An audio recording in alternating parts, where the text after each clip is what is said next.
পটুয়াখালীর বাউফলে কালাইয়া বন্দরে হাইতুন্নেসা বালিকা মাধ্যমিক বিদ্যালয়ের জায়গায় নির্মাণাধীন একটি ইটের দেওয়াল ভেঙে ফেলার ঘটনায় উত্তেজনা সৃষ্টি হয়েছে।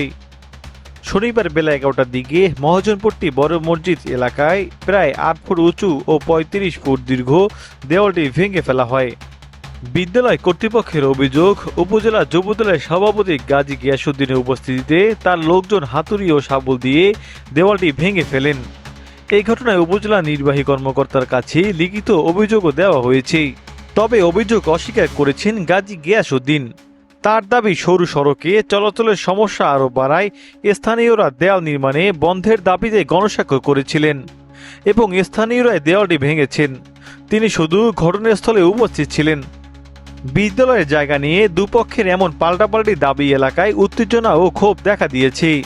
এদিকে উপজেলা নির্বাহী কর্মকর্তা সালেহ আহমেদ জানিয়েছেন, বিষয়টি তদন্ত করে ব্যবস্থা নিতে সহকারী কমিশনারকে নির্দেশ দেওয়া হয়েছে। রোববার ঘটনাস্থল পরিদর্শনের পর পরবর্তী ব্যবস্থা নেওয়া হবে। তাদেরকে খুব রিকোয়েস্ট করছি যে আপনারা খাস জায়গা দল করে মার্কেট করে ভাড়া দিচ্ছেন, দেন আরও দেন, কিন্তু সাধারণ মানুষের জন্য এই রাস্তাটা বন্ধ করবেন না।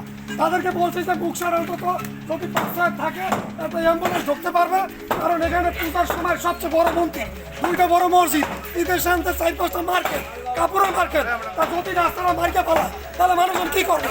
একটা বিপদ হলে কেমন করবে মানুষ? এই জন্য ব্যবসায়ীরা গণস্বাক্ষর হয়েছে, তারা আজকে আবার আমার আনছে, সবাই গণস্বাক্ষর দিচ্ছে। প্রয়োজনে তারা ইউনুস স্যারের কাছে যাইবে, এই রাস্তা তাদের দরকার, কারণ সেই লোকটা